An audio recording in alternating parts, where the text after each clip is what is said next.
विधान परिषदेसाठी महाविकास आघाडीचा उमेदवार कोण असेल या चर्चांना अखेर पूर्णविराम मिळाला आहे।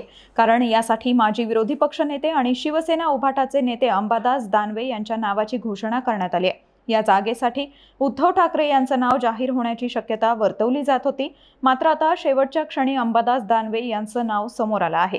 अंबादास दानवे विधान परिषदेवर जाणार असल्याची माहिती आमदार आदित्य ठाकरेंनी पत्रकार परिषदेत दिली आहे। दरम्यान उद्धव ठाकरे यांनीच विधान परिषदेवर जावं अशी महाविकास आघाडीतील नेत्यांची इच्छा होती असं बोललं जात होतं।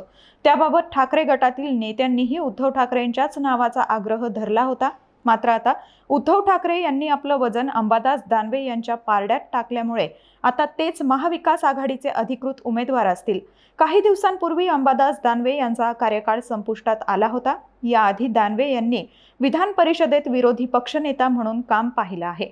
यापूर्वी भाजपनं आपल्या उमेदवारांची नावं जाहीर केली होती। आता शिंदेंची शिवसेना आणि अजितदादांच्या राष्ट्रवादीकडून कुणाला उमेदवारी मिळते ते पाहणं महत्त्वाचं असणार आहे।